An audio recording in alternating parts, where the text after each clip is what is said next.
Hello everyone, welcome to my channel Middleware Technologies. Today we will be looking at cloud events, a unified approach to inter-system messaging. So here in this article we will try to understand about cloud events, a specification for event data format which can be used for communication between different systems. And we will demonstrate it using a simple Python application based on IoT usage. So in this video, we will be covering what is cloud events, what is the high level architecture, what are some cloud events terminologies and concepts that we need to understand, and what are the required attributes that are needed in a cloud event data format. And then we will get into the procedure of implementing a IoT client and controller sample application, which will be using cloud events to generate events. So let us see how we can do this in this video. So first, let us try to understand what is cloud events. So as I said, cloud events is a specification for describing event data in a common way.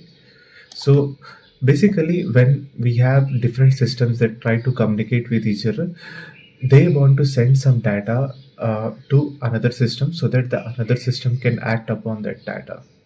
So cloud events comes handy in this, wherein cloud events specification defines a format for that event data that two systems can use in order to communicate with each other. And this is where it helps in making both the systems use the same set of libraries in order to generate the data, that is event data, or parse the data, that is the event data. So in a distributed system architecture, disparate systems may need to communicate with each other through events. If these events do not follow a specific format or specification, it may lead to development of multiple event handling logic or libraries for each event source or destination. So that is what will happen if there is no particular format or specs are followed in order for generating the data or parsing the data. Cloud Events is a project that came into existence as a part of recommendation in the CNCF serverless working group technology to investigate the creation of common event format to aid in the portability of functions between cloud providers and interoperability of processing of event streams. So this is where the Cloud Events project came into existence, wherein they thought why not we have a event format or event format which can be leveraged by systems in the cloud, as everybody is now trying to communicate with the cloud services, or everybody is trying to get their services into the cloud. It would be a great idea if we can have some format defined for events that are generated by these cloud services for interoperating with each other. So that is the whole purpose of why cloud events came into existence. Now let us try to understand the high-level architecture of a cloud events driven system or an event driven system. So in an event driven system, on a high level, we will be having a producer that generates events, and there will be intermediate servers or transportation systems which will be there in order to transport or transport your events from producer to the consumer or other intermediate systems. And these events, what we see, they contain two sets of information. One is the context and the other one is the data. Context basically defines from where that event has generated, and data is actually the data that defines the event. So let's say if you have a CPU, you're trying to monitor every minute, and at a particular time period it spiked. So that is an event that occurred at a particular timestamp, and the data would be like the CPU threshold, like where it has reached at that particular timestamp. And the context is going to be from which system the event has been generated. So that is the event, in short, like which contains a context or a metadata, and the payload or the data. And once the event has been sent by the intermediary systems, finally it reaches to a consumer system or consumer, wherein it will take that context and data, and it will try to apply some logic on that context, and it will try to consume the data or generate another event. So this is the high level architecture of a cloud event driven system. So as I said, like producer produces a cloud event which consists of context and data encapsulated in a message. And second, the event object is carried using industry standard protocols, that is HTTP, AMQP, MQTT, or SMTP. So there are various ways in which the event object can be communicated. So these are some of the protocols that I have mentioned, which can be used in order to communicate your event data. Here in this case, like we will be using HTTP only, but there are other systems that have been developed, like MQ systems, which use AMQP protocol or MQTT protocol in order to communicate your event data. And third one is intermediary transfer. Intermediary transfers that event object based on the context data to other intermediaries or consumers. And fourth is consumer consumes event object and generates other event objects if required. So that is the high level in a event driven system, what exactly happens and what are the components involved. Now that we have understood, now let us try to understand about the cloud event concepts. So this is basically what we have discussed in the high level architecture, but with greater details. So here are some of the important terminologies that we need to understand from the cloud event specifications. So the first one is occurrence. So as I said, occurrence is a particular timestamp wherein an event has been occurred. So an occurrence is a capture of statement of fact during the operation of a system or a software system. So for example, a device might go into an alert state because the battery is low, or a virtual machine is about to perform a scheduled reboot. So this is where a problem, there is a statement or a event has been occurred, which is being captured in a form of event object. And so once an occurrence is occurred in the software system, that gets captured as an event. So event is a data record expressing an occurrence and its context. So events are routed from an event producer, that is the source, to the interested event consumers with the help of information contained in the event. So once an occurrence occurs, the event object is created. And who is creating that event object? So event object consists of context and data. So who is creating that event object? That is going to be the producer. The producer is a specific instance process or device that creates the data structure describing the cloud event. Okay, so now let us try to understand the source. The source is the context in which the occurrence happened. In a distributed system, it might be consisting of multiple producers. So consider this in a way, like you have a system, you have a network of computers wherein an occurrence has occurred, and this occurrence has triggered multiple systems or producers to generate event. So that is what a source can be considered as. A source is from where a event has been generated, but this event can be generated by multiple producers in a particular environment or source. Now let us try to understand about consumer.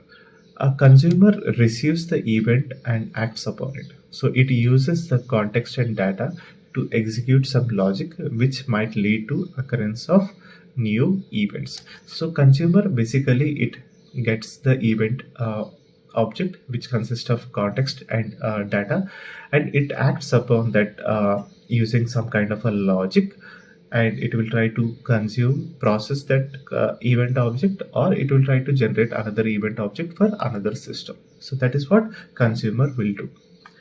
And intermediary, it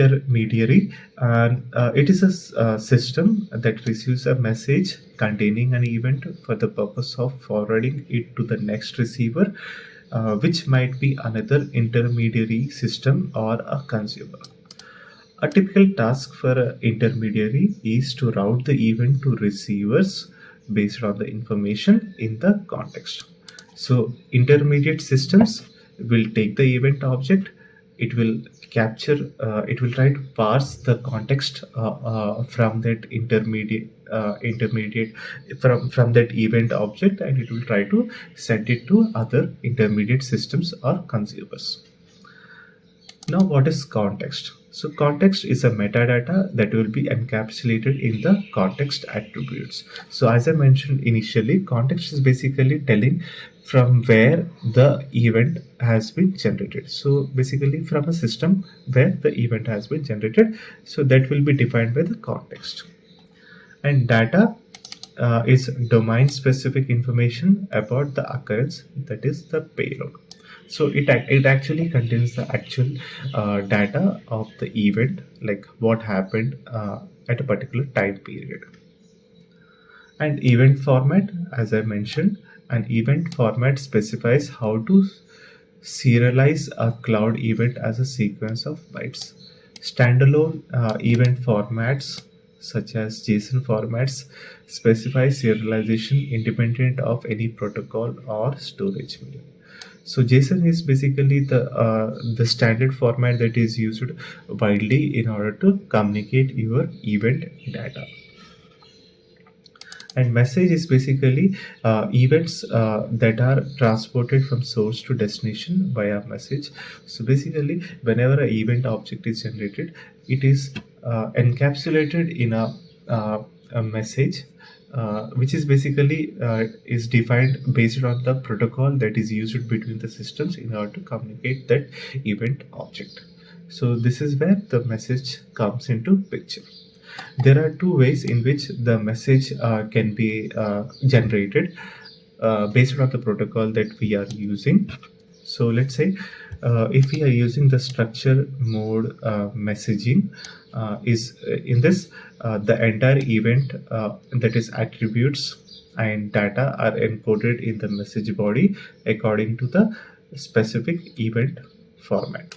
And in binary mode message, this is where the event data is stored in the message body and event attributes are stored in the message metadata. So this is something that we will be looking in an example, like how it differs, like how the event data and the actual payload is captured in both of these modes. And protocol, as I said, messages can be delivered through various industry standard protocols like HTTP, AMQP, MQTT, or SMTP, or which are open source protocols.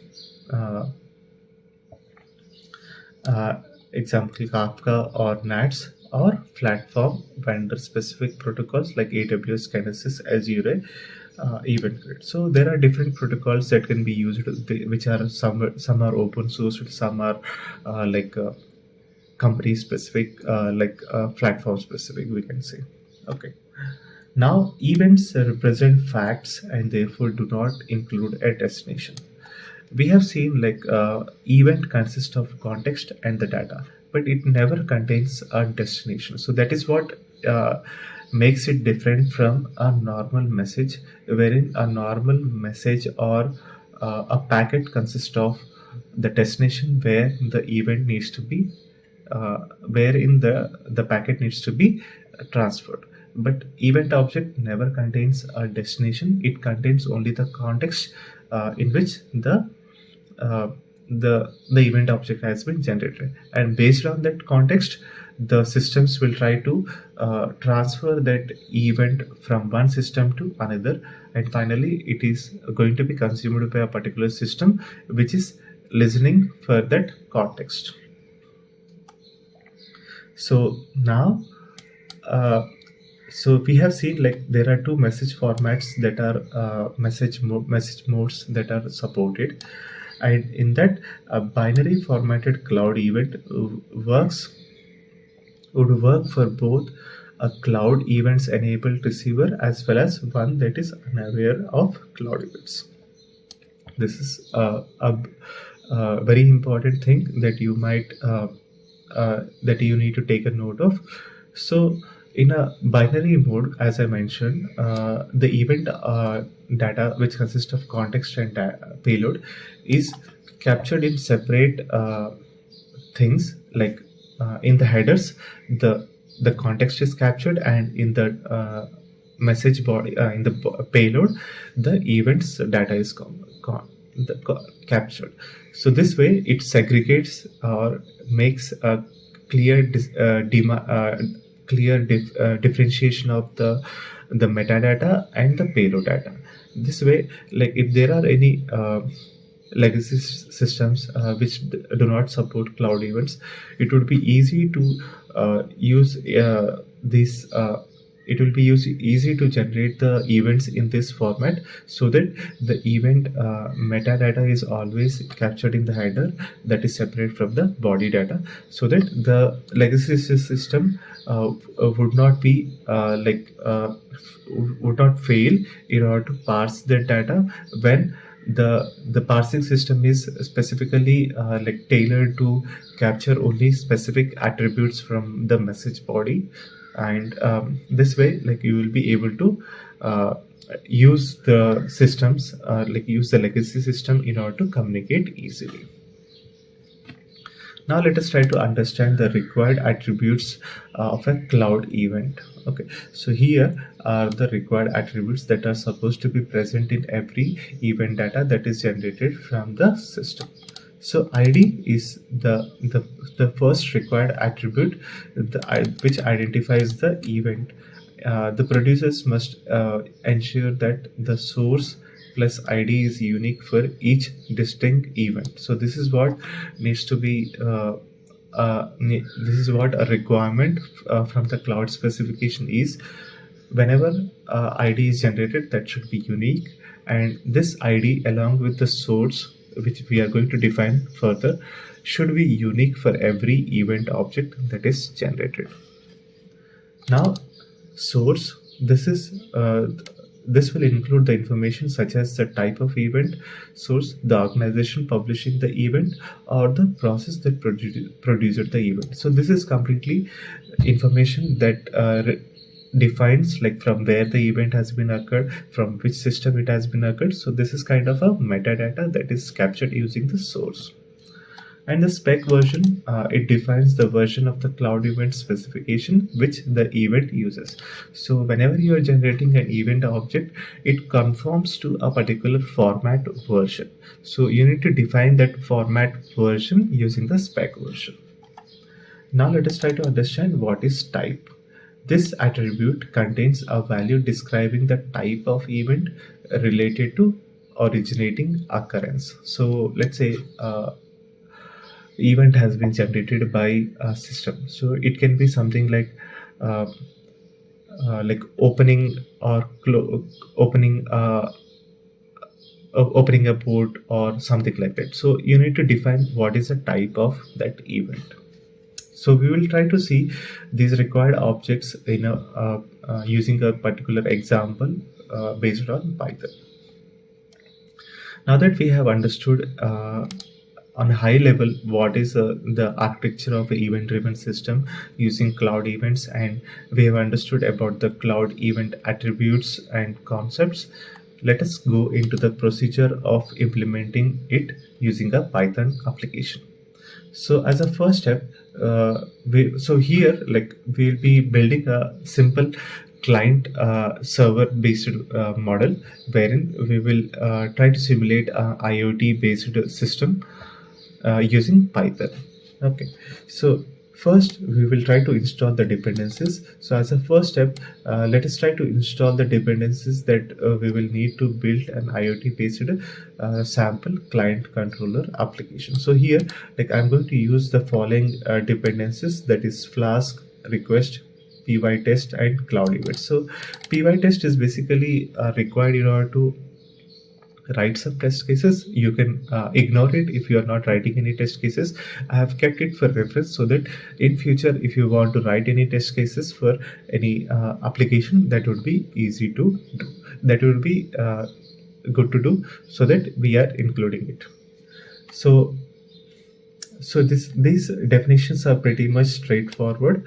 So Flask is basically a lightweight web application framework for Python. We will be using it to generate a simple lightweight web application based on Python. And request is basically a library that provides us with utilities in order to generate HTTP requests or responses, or consume the HTTP responses.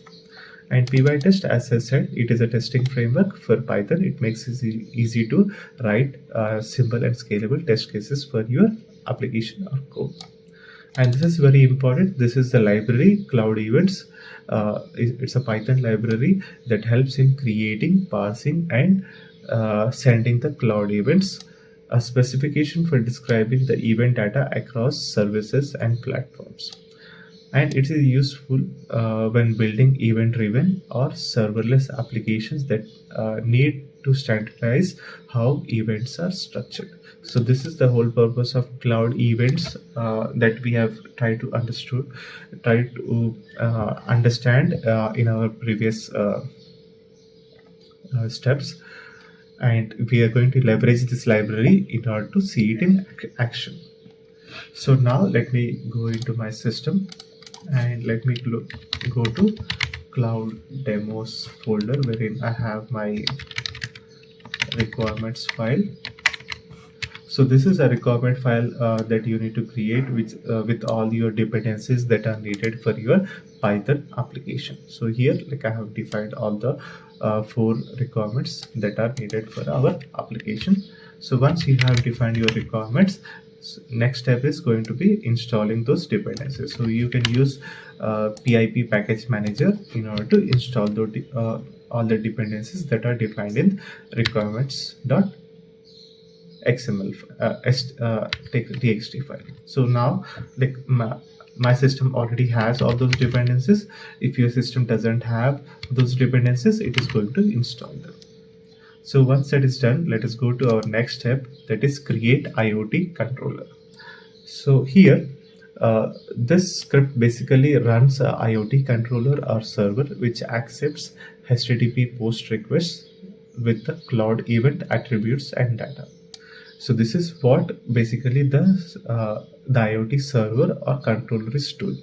So it listens on a particular port for HTTP post requests that consist of cloud events data, and this cloud event consists of context, that is attribute or data. So let us try to understand it using the script. So this is the controller script.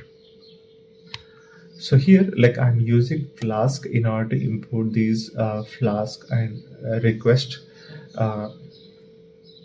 objects, and from cloud events.htdp I am importing the from_htdp. So on a high level, if you see, like, this Flask and this Flask application is going to listen on the following endpoint, that is /, and it is going to accept the post requests. And this is our core logic, wherein it will capture the request headers and data object, and it will try to parse it using the from_htdp object, which will generate your event object out of your request context and request data. And this is what the event object is going to be. And once the event object is generated, we are going to print the event attributes that are ID, source, and type, and specification, and along with that we are also going to like print the event payload, that is event.data. And once that is done, we are going to return the 204 as a response, and we are going to execute it on port 3000. So this is the standard way in which we will be running the Flask application. So as I said, the from underscore HTTP reads an HTTP request and converts it into a Cloud Events Python object, making it easy to handle event data and metadata in your application. And finally, we are printing the Cloud Event attributes and payload received from the IoT client device in the output. So this is what the IoT controller script is doing for our demo. Now let us go to our next step, that is step 3, create IoT client. So here, we are going to prepare an IoT client script in order to simulate an IoT device that generates cloud events for every temperature reading that falls under a particular range. So what we are trying to do is, so IoT devices like temperature detectors or placed in some locations in order to detect the temperatures in that environment, and the temperature can vary base throughout the time period. So it tries to capture the temperature data, and it will try to send the data in the form of a cloud event to the IoT server. And this generated event we will be generating in a particular format. If the temperature is low, it will be like sending a cloud event with particular message, and if the temperature that is captured is high, it will generate a cloud event message with a particular uh, string. So that is what we are going to do. The cloud event class lets us create, inspect, and manipulate cloud event objects in Python. So these objects contain both the event metadata like ID, type, source, or the actual data, that is payload.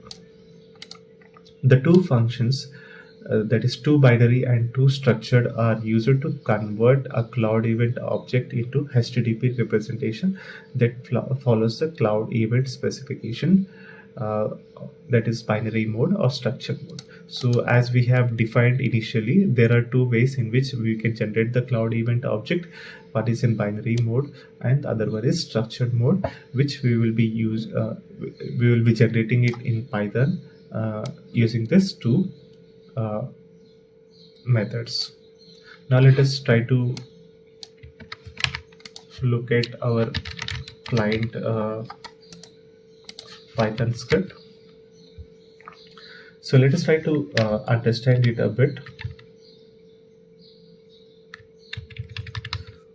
So here, so this is our main section wherein the execution starts.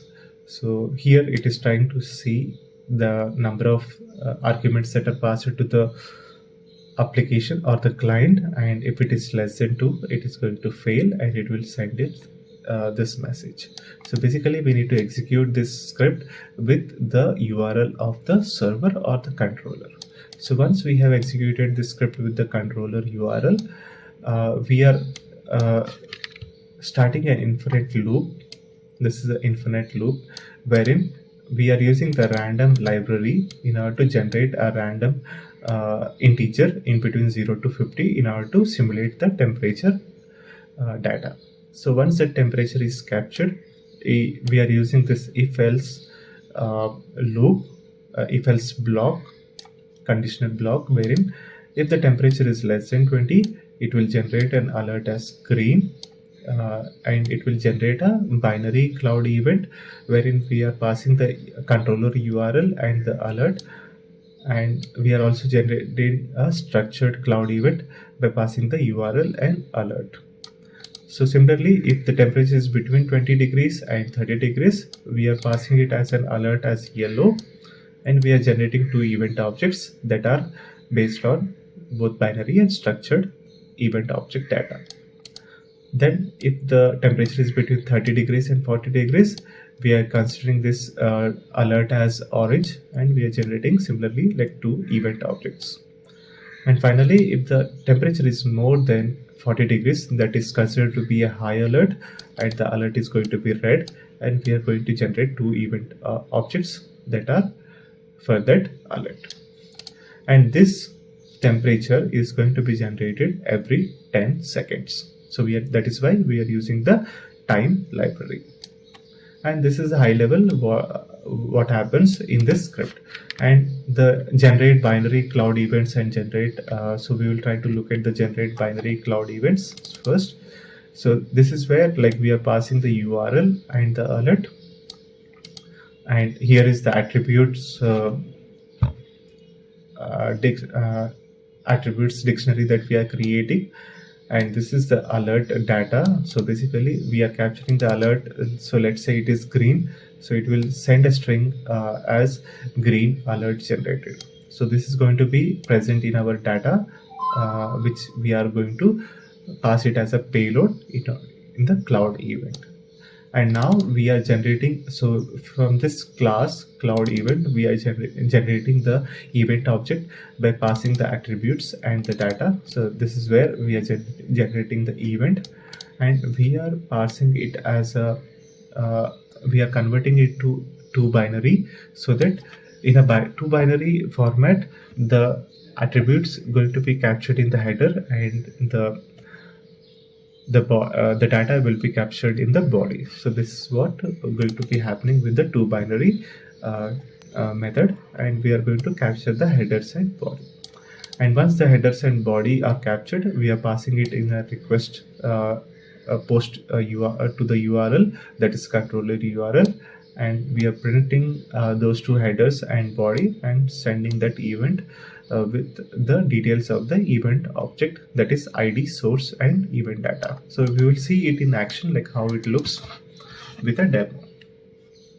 So similarly, like as we have generated the binary cloud event, we will be able to generate similarly with the structured cloud event. The only difference over here is going to be the method that we are going to use is to_structured in order to convert our event object into a structured format. So this is what our high level script is going to do. So now that we have looked at the two functions, so we have understood about the two binary and two structured functions, and we have looked at this whole script. Let us try to go to our next step, and that is run the IoT controller.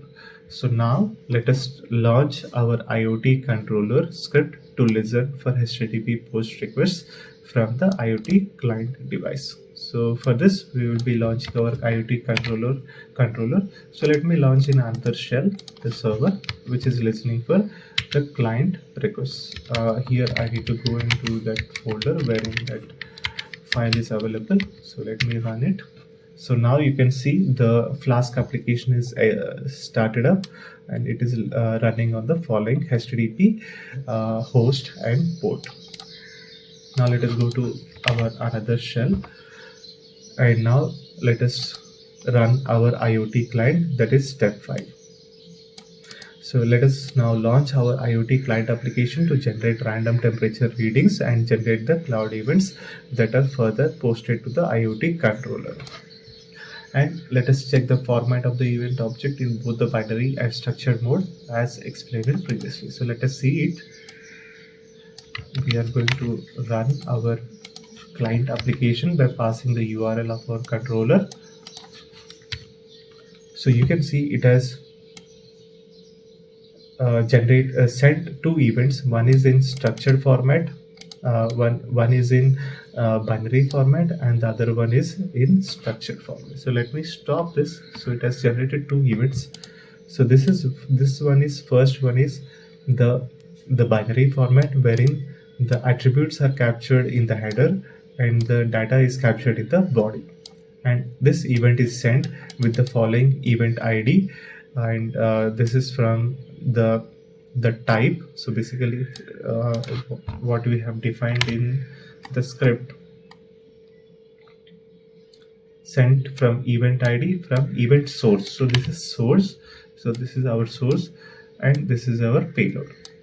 So if the temperature is between some range, it is generating orange alert.